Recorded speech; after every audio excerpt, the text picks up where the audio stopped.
There we go. Hey, welcome. My name is Philip Ailes. I'm here with Michael today. He's the writer and he's a best-selling author. He was involved with a officer involved shooting. Unfortunately, he had to make the decision for his own life and protecting himself and the stigmas that go along with that, and how we need to actually break out and get that message out there to everybody that mental health is just not a just two words that you overlook. And I think with this new age of people coming forward and say, you know what, I will need to learn how to manage this. So I'm just going to head and transition now. Mike, go ahead and tell us about your book, what got you involved in writing it, and how you're looking to promote it. Well, the book's something that I never envisioned or thought would happen, and I'll try to make a long story short. I ended up back in the end of 2016, literally breaking down, and I got to the point where I didn't want to be here anymore, and I started putting myself purposely in dangerous situations at work, hoping that I died or got killed in the line of duty. And so, after suffering in silence for 4 years, I finally asked for help. And that's when I started my journey of recovery. And I did a bunch of different things, from seeing a culturally competent clinician to going to peer support meetings, attending week-long retreats like the West Coast post-trauma retreat, trying medication, whole bunch of different things. And I was well on my way to recovery, but then I faced a bunch of administrative betrayal, institutional betrayal, dealt with moral injury, and it brought me to the point where I had to medically retire from law enforcement in 2018. Now, fast forward to right before COVID. At that point in my life, I had started doing podcast interviews. I was actually speaking across the nation, smashing the stigma of mental health and talking about suicide prevention to active military, active first responders, veterans. And Dr. Shauna Springer, this is where she comes into play. I didn't know her. It turns out she actually lived in the same city that I worked in as a police officer, but our paths never crossed. And she found me on LinkedIn, and she just sent me a message saying, "Hey, I'd like to have a phone call with you to introduce myself, kind of see what you're doing and tell you about what I'm doing." And during that phone conversation, I told her my story. Not the whole story, but a very traumatic part of my story. And she asked me during that conversation if I'd ever thought about writing a book. And I told her, I've been asked that before, but I said, honestly, with post traumatic stress, I'm burnt out. I don't think I have the focus or the drive to get something like that done. And on top of that, I mean, you're talking about over 20 years of report writing in law enforcement, and I just really got burnt out. So we kind of left our conversation at that. And a couple months later, she hits me back up and she said, "Look, your story, it's really hit me, and I can't stop thinking about it." And Dr. Shauna Springer is a clinical psychologist. She spent Mhm. most of her career working with Veterans Affairs, TAPS, which is Tragedy Assistance Program for Survivors. And so she's worked firsthand with a lot of combat veterans as well as first responders. And she said, I've heard hundreds and hundreds of trauma stories, but your story, I think, is going to help countless people. And she said, "I want to make this book a reality. I want to do this project with you." And I knew in my heart at that very moment, I didn't hesitate. I said, "Let's do this." And, COVID happens, and we actually never even met in person when we started this project. We did weekly Zoom meetings, 2 hours long, for over a year until we finally got the chance to meet in person. And this book it's very unique. It's called Relentless Courage, Winning the Battle Against Frontline Trauma. And we're actually, this weekend, we're coming up on the 1 year anniversary since its release. And what makes this book so unique is that this is living proof of the collaboration between, a military member, a first responder, and a trusted clinician, a culturally competent psychologist who truly understands us, truly understands what we go through. And we worked as a team in this project, and our whole goal in mind was to help save lives, to help save lives of active military, first responders, but also to help the loved ones and family members of these warriors and these heroes. And the book structure is there's several chapters. Every chapter is split into two parts. The first part is my story told in my voice all the way back to childhood until present day. And the second half of every chapter, Dr. Springer literally breaks everything down, explains it in very easy to understand terms so that anybody reading this book, whether or not you have any experience in the military or as a first responder, you're going to truly see the human side behind the badge in this uniform. And I have to tell you that the success of this book, I never imagined it. I mean, we literally were a bestseller for over 20 straight weeks. And even this past weekend, we were still number one in 3 different categories in Canada. And this book has been read and sold in over 6 countries around the world. And it's saving lives, it's saving careers, it's saving relationships every single day. Outstanding. And that's one of the things that drew me to read it. I looked at it, and one of the first things that you said was, well, read the book.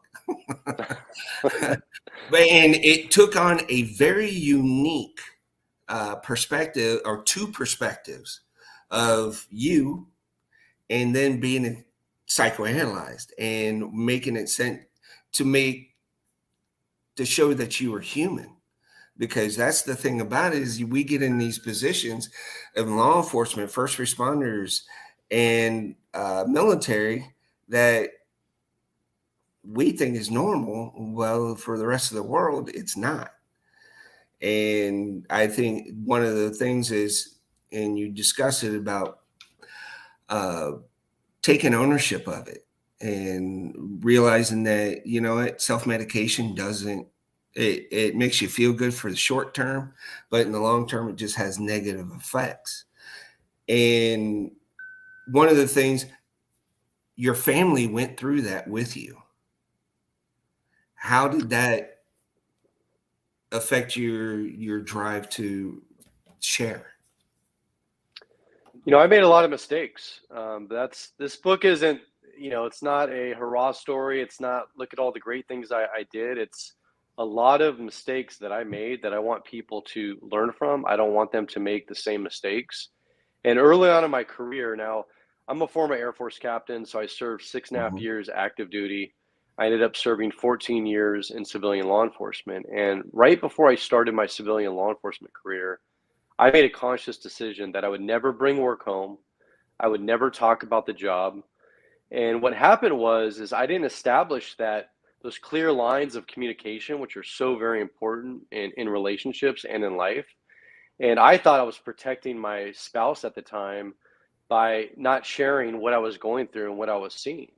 And as first responders, we're literally exposed to hundreds and hundreds of traumatic incidents over a career.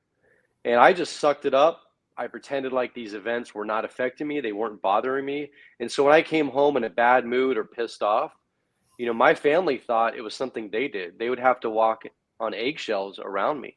They didn't realize that, you know, it was a fatal car accident that I had to go to, or a child death, or a suicide, domestic violence case, you know, a sexual assault. All these things that we see day in and day out, they take a toll.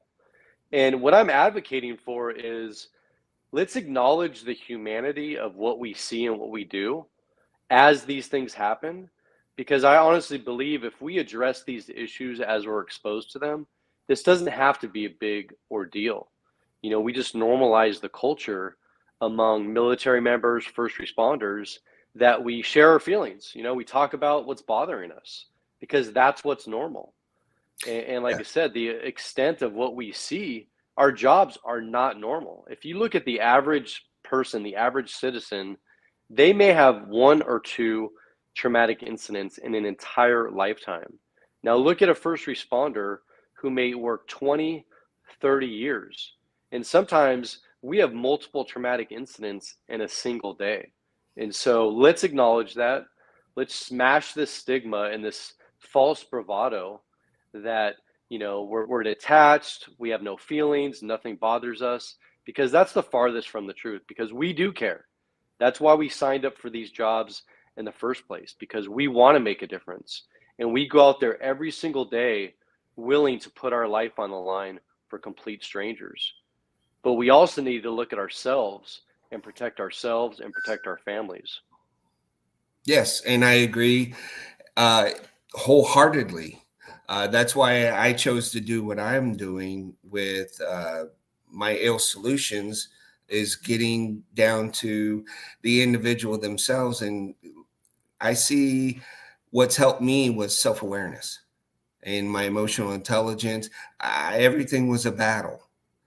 I didn't have to. Now I look at it and go, that was kind of silly. And everybody tried to help me. And now I look back and going, wow, if I could have had this 20 years ago, my life would be completely different. And for you, of understanding, having that military background and having that civilian law enforcement, regardless if you're active duty or you're in the civilian world, the same issues are there. And there's a lot of issues I dealt with in the military that, wow, I could never imagine doing that as a civilian police officer because of just your locality jurisdiction. And that's one thing that I was grateful for. And so, how are you getting your message out? How do people get a hold of you if they want to know more information? Well, I'm virtually on every single platform out there. I'm on LinkedIn, Facebook, Instagram, Twitter, even Truth, Parlor, you name it. Everything but TikTok. I'm not on TikTok, but every other platform I'm on, and you just simply type in Sergeant Michael Sugrue, Sugrue. I also run a page called First Responders First, both on Facebook and Instagram, and I run a private group. And so all of these platforms, I'm constantly sharing different articles, different resources, things that I find, things that people share with me, my own experiences, podcast interviews, because that's the thing, is that I'm not unique and I'm not special. And there's so many other people out there who have their own story. And there's people out there that are suffering in silence. And if we all can have the strength and courage to just share our story, not only are we going to help ourselves, but we're going to help other people. And so I'm available. If people want to send me a message, like I said, I will get back to you. I check Now those he does. platforms daily. I mean, that's how you and I connected. And Yes. like you said, that's actually how Doc Spring and I connected. And this whole book came about of it. So I firmly believe in these platforms and in communication and helping each other. And that's how this works.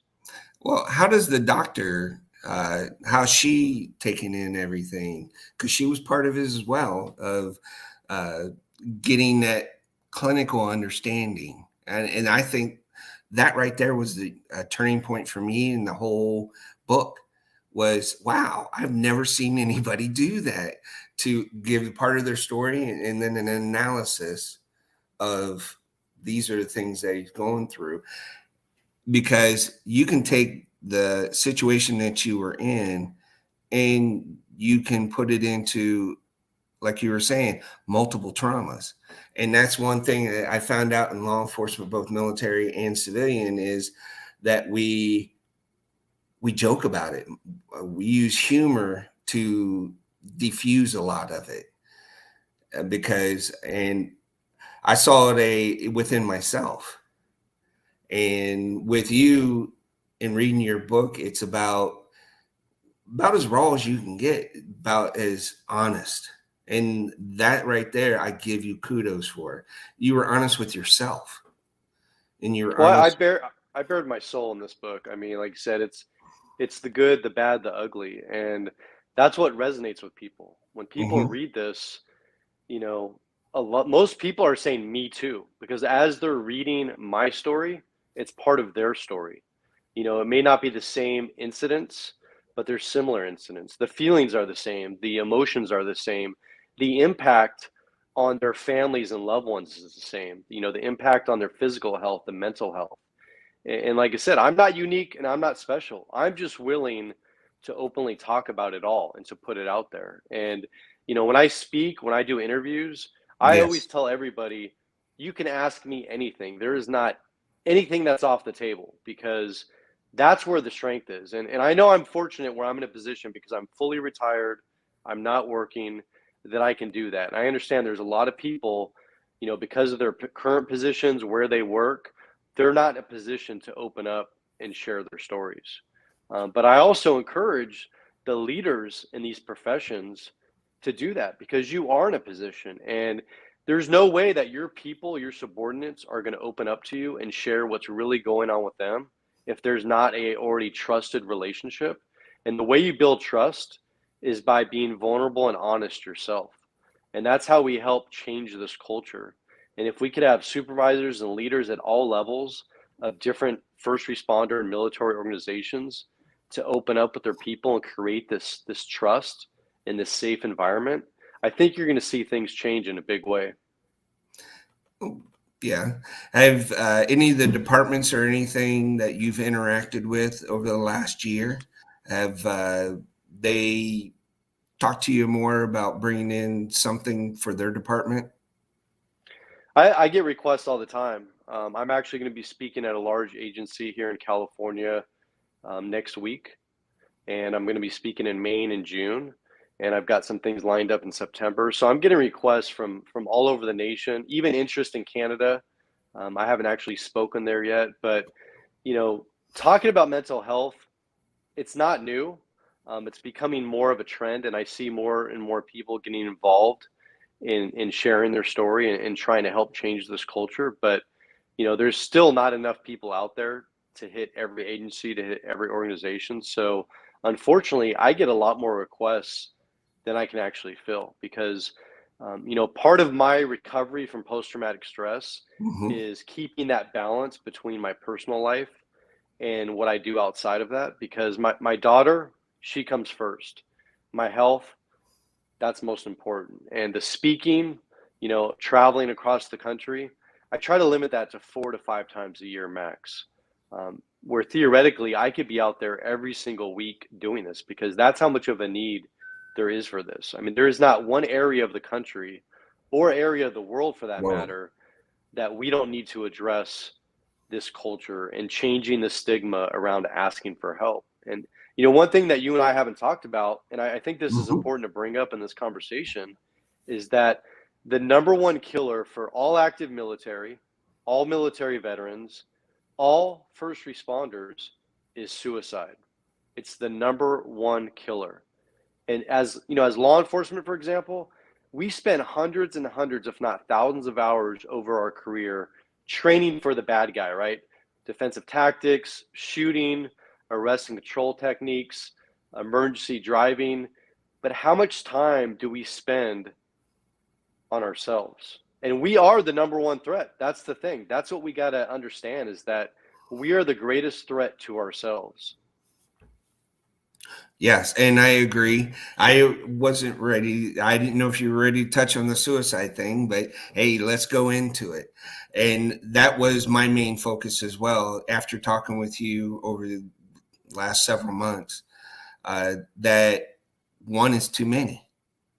And it's just not a military problem. It's a problem even with our kids and understanding nobody has any understanding of their emotions and why they're feeling the way that they are.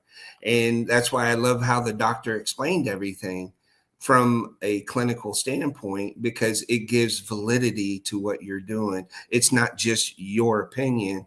No, I have a professional that she studies this stuff, and I think those are the type of people that we need to get involved into getting this word out, that everybody, you're not alone. There's nothing you go through that somebody hasn't gone through before. Because I mean, honestly, we're creatures of habit.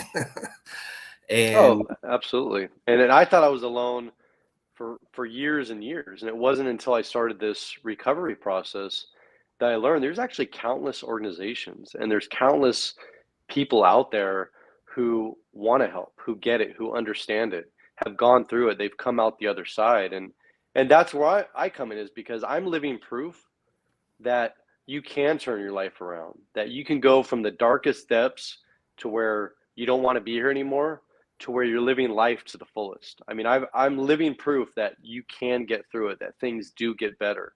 And I'm not saying it's easy. It's a process, and everyone's process is different. There's not one thing that works for everybody. And like I said in the beginning of our interview, there Yes. was a combination of different things that I did in order to get better. And there's things that I still do today, as far as meditation, working out, going to meetings, still going to a therapist, not as frequent, but I do. These are things that I need to do to maintain my mental health. And hand in hand with mental health is physical health. You Yes. can't have one without the other. And so, it's not too late to start this process. It's never too late to ask for help. And that's what I want people to understand, is that no matter how alone you think you are, no matter how bad it is right now, I promise you two things. The first thing is you are not alone. And the second thing is that things can and will get better as long as you raise your hand and ask for help. And I think that's the hardest part of it all, because my ex-wife tried to get me to seek therapy. I didn't think anything was wrong with me. I was like, but yet I self-medicated and went down the road. It was when I looked at myself and said, I can't let my daughter see me like this. And here I am, combat veteran, done civilian law enforcement, got into emergency management. I've seen the big picture and how we all are intertwined together. And you never know who you trip into that can brighten your day.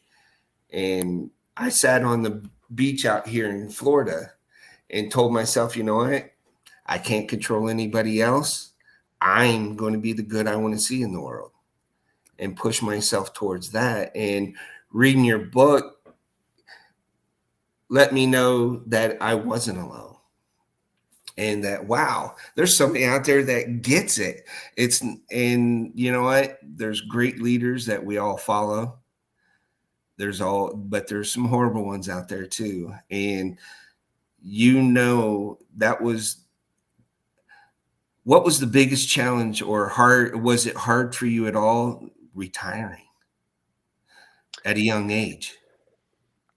It was. I mean, I talk about this in my book, but my interest in law enforcement started when I was 8 years old. My stepfather, who raised me, he was in law enforcement, and so I've always had a plan. I've always had a path, and for me, it was a calling. It wasn't a job. It was actually a calling. It was my Mhm. purpose. I believed in it. I went out there every single day and gave my all. I mean, every single day. But I got to the point where I was so damaged because I hadn't addressed what was going on. And then when you face the admin betrayal or institutional betrayal on top of that, that's where I realized that I was just a number filling a position. And at that time, there were certain individuals in my agency that either wanted me back like right now working, or they wanted me off the books. And I talk real in depth about that. And honestly, Yes. that part of the book, the admin betrayal, institutional betrayal, Doc Springer are finding that that's really one of the top things that's resonating with the readers, because that's definitely not talked about. That's like the little dirty secret among not just military and first responders, but we eat our own better than anyone else. And oftentimes when we go into these professions, we believe like, hey, we found our new family, whether that's the Yes. green family or the blue family, and they've got our backs, and we know that our partners, they're going to run in with us to any active shooter situation or any dangerous situation. They're going to have our backs. But why is it when we need help and we finally ask for it and we share inside what we're going through with our feelings, our emotions, and the devastation of this trauma that we've seen, then why are agencies and administrators continuing to turn their back on their people and trying to outcast them, treating them like, they've got some kind of cancer or virus that they don't want to spread? Because that's the reality of it. And like I said, I speak all across the country, and every time I speak, I've got people lined up to talk to me afterwards. And oftentimes it's because they want to share their story, and they want to share what happened when they asked for help, or they want to share why they're not going to ask for help. And like I said, that's where the real issue is. We need our agencies If it's a family, let's make a real family environment and let's take care of our people. Our people should be our number one priority, our number one resource. And that I completely agree with, because if you don't have the people in the right mindset, and anything with leadership, it was for me what I was taught, and through all the leadership courses and my education and everything, that it's about the people. We're all in this world together. We share the same timeline. And like I said, we get to do great and wonderful things like this. You could be in California, I'm in Florida. And we can have a live conversation that we've never been able to in human history. And getting your word out, I think, to a larger audience. And even if you don't agree with it, there's so much more involved in the mental health of just your professional side. You also talked about your personal side and being able to split those two and understand. And that's what I had to do as well. I retired while in 2013 and had no clue what I was doing, what my identity was. Because, like with you, my law enforcement was a lot. And for me to read, and like I said, I didn't want to give too many of the excerpts about your book. And I want them to go out and read it because there's so much good information in it. But are you still collaborating with the doctor on future projects, or what do you have going on for the future? The future is unknown. I'm focused on living life to the fullest. I'm focused on my daughter. And so the Doc Springers, she's doing amazing work with stellate ganglion block for an organization called Stella, which is based out of Chicago. And we talk about in that book. It's a medical procedure to treat the physical symptoms of post-traumatic stress. And she's out there doing, talks and lectures, and so she's doing great things. And we talk every single week. And there's times where we may go out and do joint speaking adventures together. And we do have a big announcement coming up, which I'm not going to share on the show. Oh, you're supposed to I let know, that nugget out. but I promise you it will be out within 2 weeks. But we do have a big announcement coming out as far as in relation to relentless courage, winning the battle against frontline trauma. So I'm very excited about that, and I can't wait to share it. Outstanding. And that's the thing about it, is I will support you like I always have. Anything that you come up, I think, is definitely something that people at least need to read or understand, or get some type of understanding of how to ask for help. That was the biggest Absolutely. part for me. And we've heard from family members of first responders. I've heard from adult parents of adult first responders, from children of first responders. This book is for everybody, and I guarantee that once you pick it up, you will not be able to put it down. I mean, this book is literally groundbreaking, earth-shattering. You're gonna love it. So if someone out there is listening to this, watching this, I promise you will not be disappointed.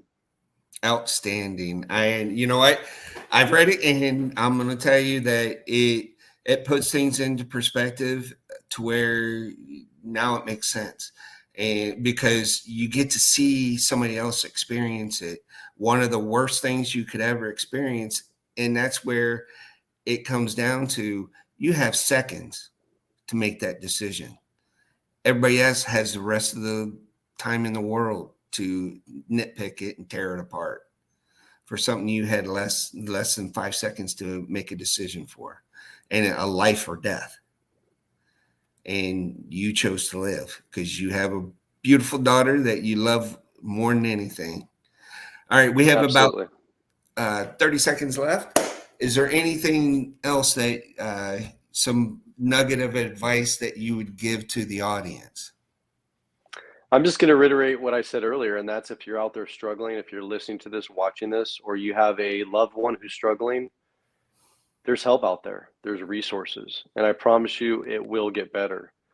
You just have to, and it does take strength and courage to ask for help. Looking back on my career, the bravest, most courageous thing I ever did was nothing in the military. It was nothing on the streets and law enforcement. It was when I finally raise my hand and ask for the help that I so badly needed. So, like I said, if you're out there listening, watching, just please know it does get better. All right. Thank you very much. We're about out of time.